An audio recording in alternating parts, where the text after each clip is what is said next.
Hello, my name is Robert Niss, and welcome to the first video of my progress series. I'm not going to call this part 1 because this is kind of a prologue or kind of a before the main series. I'm going to be going over what the series is going to be, kind of how I'm going to go about doing it, and what you can expect later on. Now, I wouldn't say you should kind of take what I'm going to go over as being concrete or absolute, because obviously over a year things are going to happen and things are going to change. So I might stick exactly to what I'm going to go over today, or I might kind of stray from it and go a different route. But as of right now, after what I've kind of thought about, what I need to improve upon, this is kind of what I'm going to be going with. To start off, I'm going to be constantly going over basic line and curve construction. What I mean by this is just consistently making straight lines and curves the way that I want them to, the way that I need them to in order to produce the image that I want to make. When I first started out, it's really, you don't think it is, but it's hard to make a straight line when you're just freehanding, because you might make it, and then afterwards you'll look at it and you'll be like, wow, that's really curved. Like it goes down on this part and then it goes back up, and this is going to be an all the time kind of thing. I'm going to try to practice line construction constantly. So every day I'm going to sit down for at least probably 20 to 30 minutes and practice making lines and curves and trying to make them consistent with one another. And then that also kind of goes into making circles. So this is really just going to kind of help out with every drawing that I make from here on out, because you can't make anything, you can't draw anything without straight and curved lines.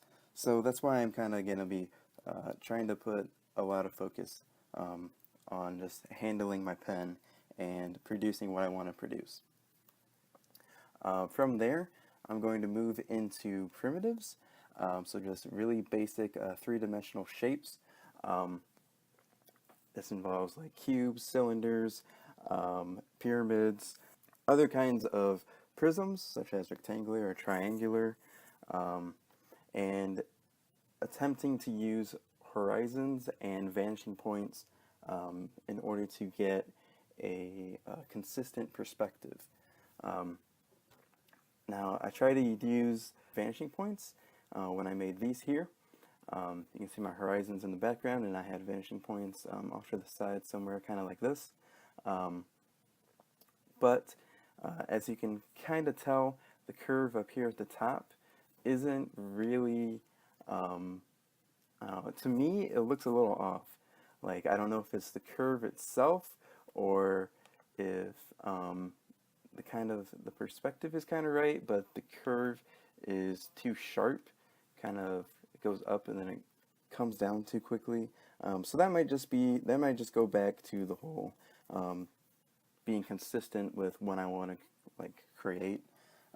So yeah, we're going to be practicing doing primitives for a while, at least probably 2 weeks, maybe even more, maybe 3, depending on how I'm doing and where I think I'm at. Of course, as like I keep drawing and doing other things, my abilities to produce a consistent perspective will kind of develop and get better just by doing that.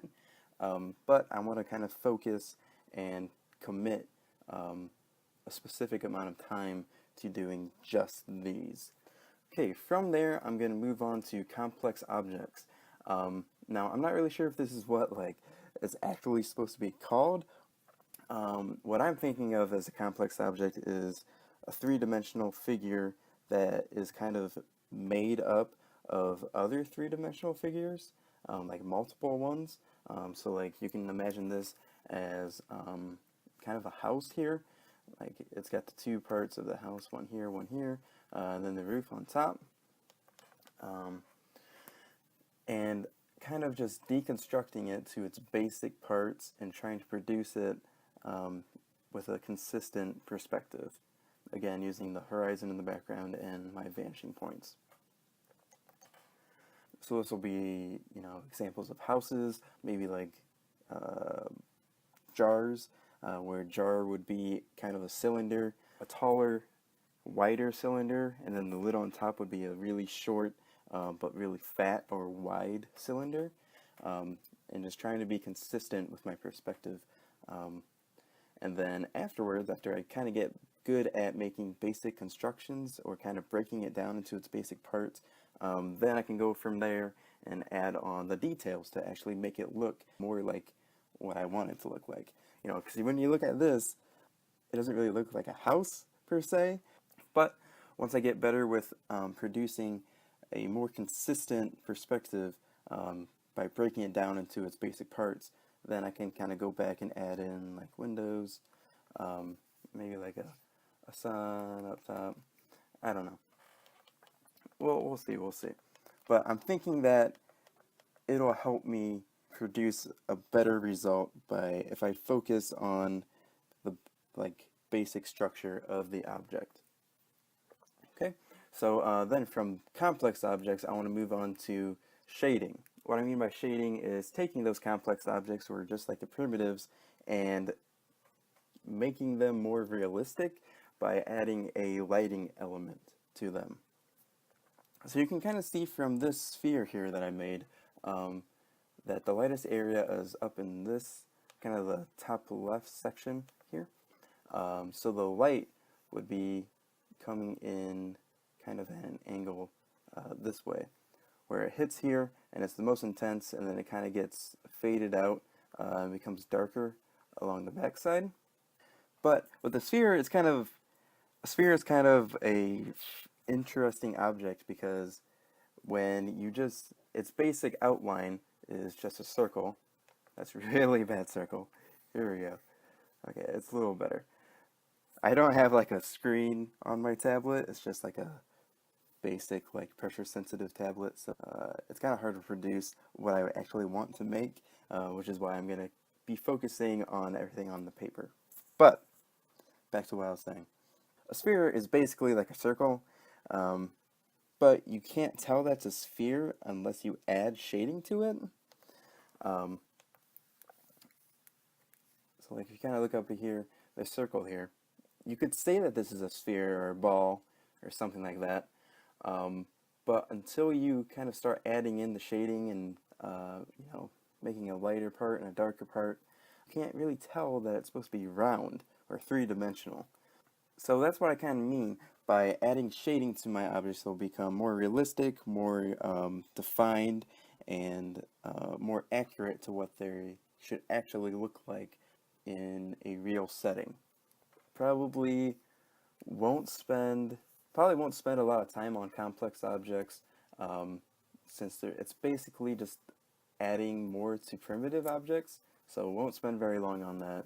But shading will probably spend a pretty decent amount of time on, at least I'd say 4 to 8 weeks, depending on, probably more like 4 weeks, depending on like how I'm progressing and if I feel like I need to go back and improve upon anything that I've done. So from shading, I'm going to move into organic constructions. Kind of the same thing as the complex objects, where I'm breaking down objects into the basic parts. But organic life forms, or just things that are alive, are a little more they're more complex than what I'm calling complex objects.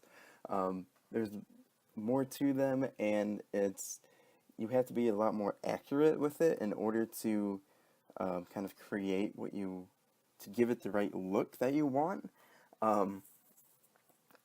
But with anything, it's easier if you break it down into its basic parts before adding in details and that kind of thing. We're using lines of motion to kind of signify how the living thing is moving, how it's positioned, and what it's doing, and then adding on the basic parts of it. So like the head here, and both of the wings, one in the foreground and one closer to us. And then from there, I'll be able to add on more details to it to kind of give it its own personality and make it look like what I actually want it to look like. And then from the organic construction, when I'll go into anatomy. And anatomy is one of those things where it's going to take a really long time to get things to look how they're supposed to look. Because you kind of have to learn the different parts of the body, you have to learn the different muscles, the different bones, how they move, how they can't move, what restrictions they have,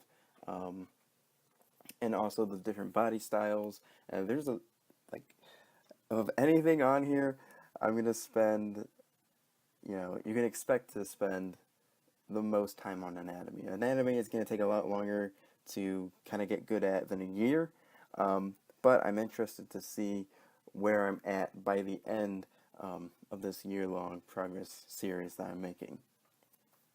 As you can see here, I'm kind of decent at it. Like, I don't know maybe if I zoom, there you go. You can see basic construction lines that I made where I kind of outlined the rib cage, I outlined where the shoulders were, the shoulder level, and then the shoulders themselves, and the hips here of this beautiful lady that I drew. At this point, I need to put more time into understanding the anatomy of the body and other organisms so that I can produce things quicker and more efficiently to the point where it's actually worth making them. Not that it wouldn't be worth it, but I'd be able to produce more quickly at a better quality. So that's kind of the main goal of this whole progress series, is that I just want to improve and get better at the things that I think that I'm not good at.